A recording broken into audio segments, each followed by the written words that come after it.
You get a D. You get a D. You get a D. You get a D. Everyone gets a D. No Diddy.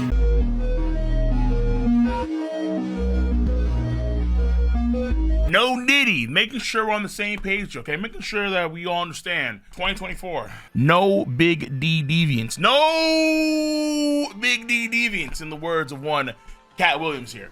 Listen. Look here! Clover is a D-Clan member. Why? This feels contrived, forced. I don't see why Clover, how do you say this last name? Or the surname? Clive? I think we looked it up online and it's Clive, but I don't know. It's some sort of Irish name. It's hard to say.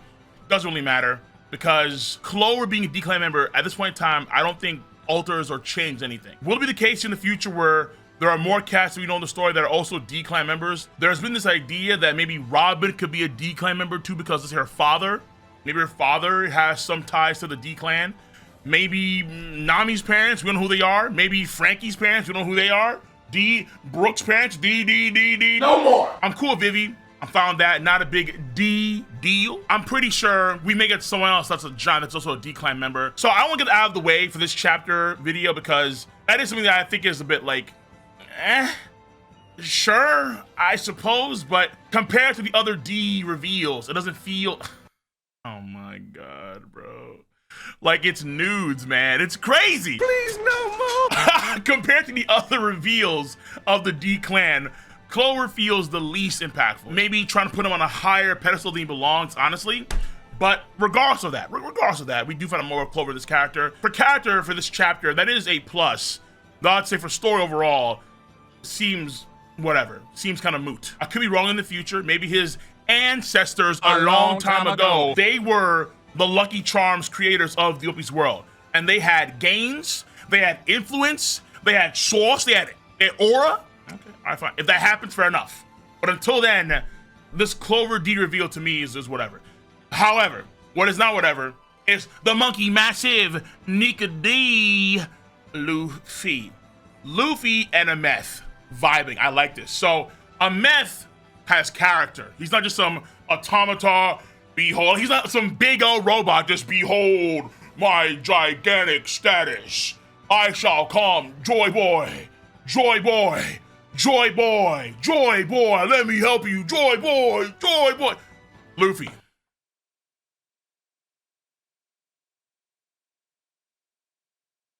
Hey, you. Okay. Emeth is a memer. Somehow he's a memer. He has more personality than the Seraphim outside of S-Snake. He gaffed the attack on Jupiter, sad to see, and he did meme with Luffy a little bit. So okay, I thought it was pretty funny. So Emeth is interesting. And then this chapter, even though he gaffed with Jupiter, and Jupiter just blew out the whole left side of his body with a single chomp, that for sure is Jupiter's best feat in the entire arc so far. For sure. At the end of this chapter, I think we're setting up for something big. No pun intended, given the size of these creatures here.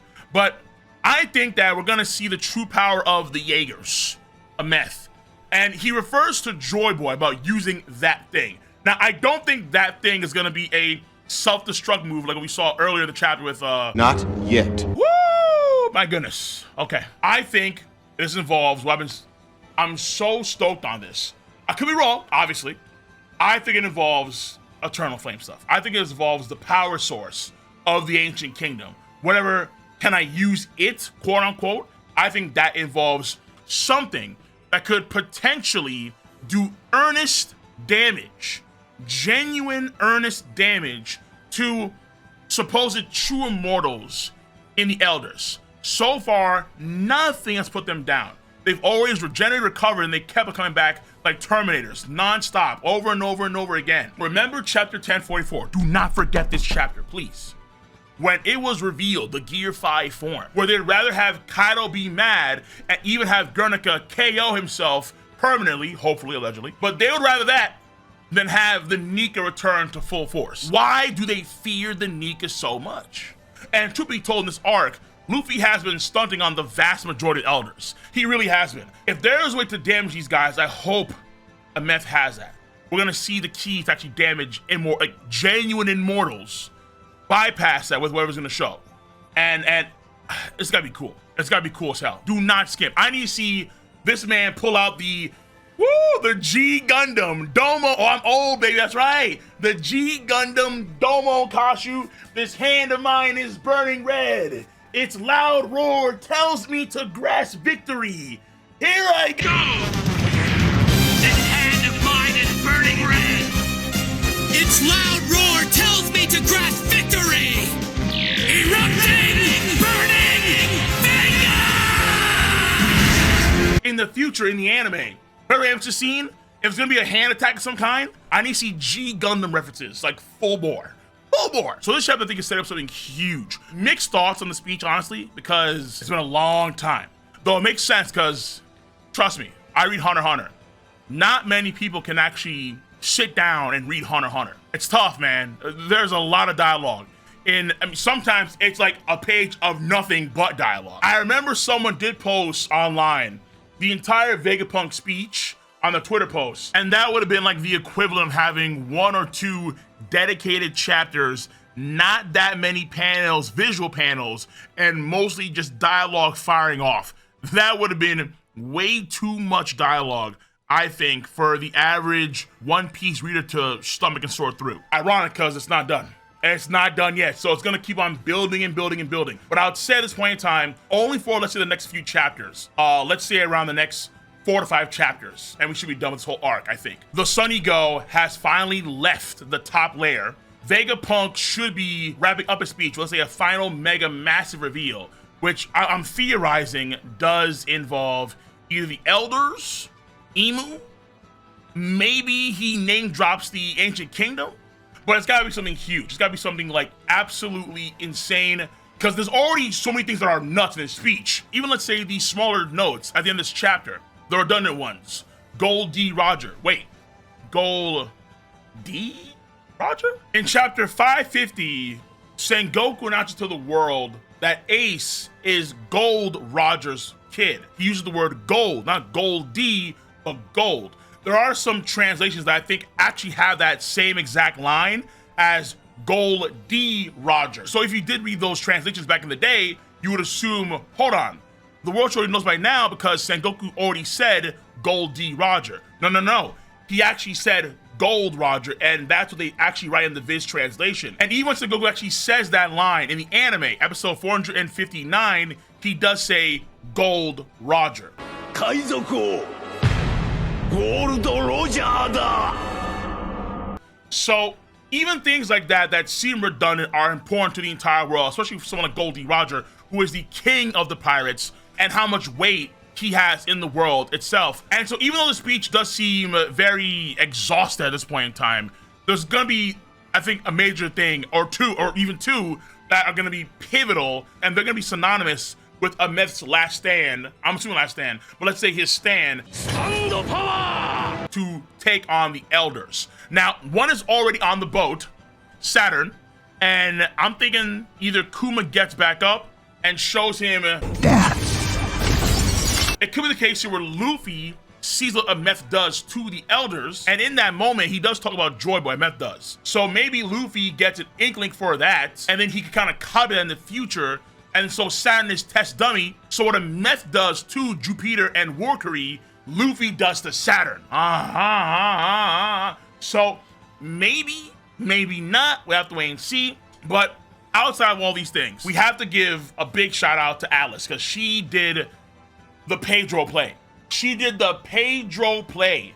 She became Chelsea!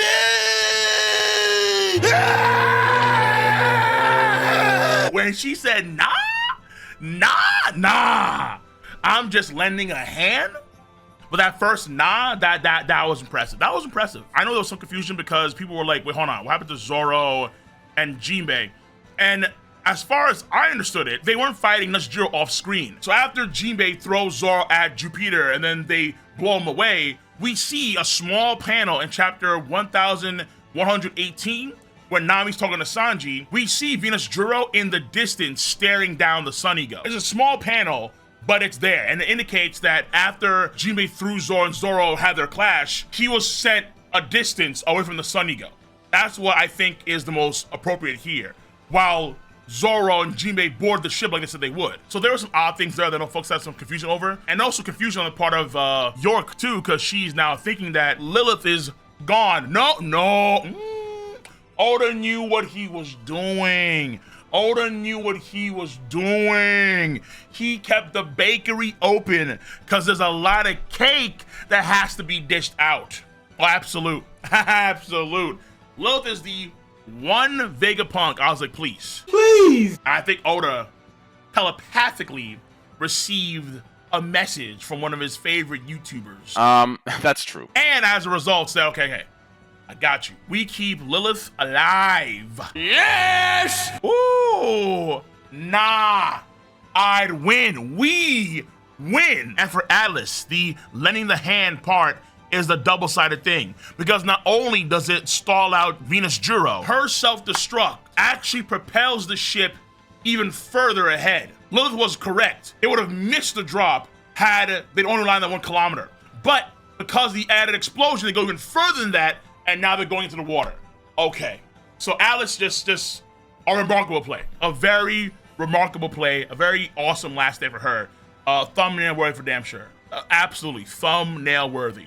So the story does make headways in the arc progression, thank goodness. The beginning of the chapter, that flashback, to me, in terms of chapter structure, that flashback I thought was odd. We didn't need a flashback in the middle of all this with Clover, but outside, let's say, just to reveal Clover's D family history, and also Vegapunk when he first fell, when he saw the books in Ohara in that lake. We get to see Zeph, Tequila Wolf, Robin's crying because she understands that what he's talking about the history of those that quote-unquote lost, the people that were shunned into the abyss, but as long as they live, there's a chance that their truth can come out. So I get what he's saying, but a lot of it does feel like padding.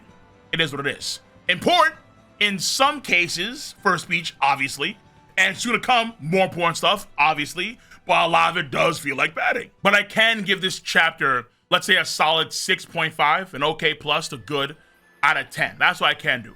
I don't think it's a bad chapter by any measure. And we are, I think, setting up some good things here. We're setting up. On a rare moment here, Sanji was fanboying too over the robot. But all just have a general thing here where like a lot of the guys, a lot of the dudes, they fanboy hard over mecha stuff. They do. And also, there's one last thing for story here, though more on the theory side of things. When Emeth tells Luffy, I came like before. Your enemy is my enemy. I'm glad I can fight for you again, Joy Boy. When was that before? I don't think he means 800 years ago. I think he means 200 years ago. Yeah. When he tried to raid the Holy Land and he was looking for something. I came like before. Why? We actually don't know at this point in time. Remember that. We don't know why Emeth went up to the Holy Land. That's still a mystery to us. There's an assumption here that, let's say, there could have been another Nika user at that point in time that also awakened their powers, and then Emeth went for them. What if, let's say, it involves the giant straw hat that's frozen over? Maybe. Does it involve the giant object above the Lulusia Kingdom, supposedly ancient weapon Uranus? Maybe. Keep in mind, though, that when he says, like before, it could be that point in time, 200 years ago, not 800 years ago or 900 years ago. It could be much sooner than you think. So once again, this chapter, I'll give it like an okay plus a good rating in my book. And if you enjoy my video content, make sure to give it a thumbs up, subscribe to the channel, click on that bell to join the notification squad. Go on your phone and make sure you turn on notifications on the YouTube app itself. And also, if you don't know, I have the full stream of this reaction where on my YouTube channel, on the Cold Requiem YouTube channel. So I'm gonna catch you guys and gals on the flip side. See you. Bye bye.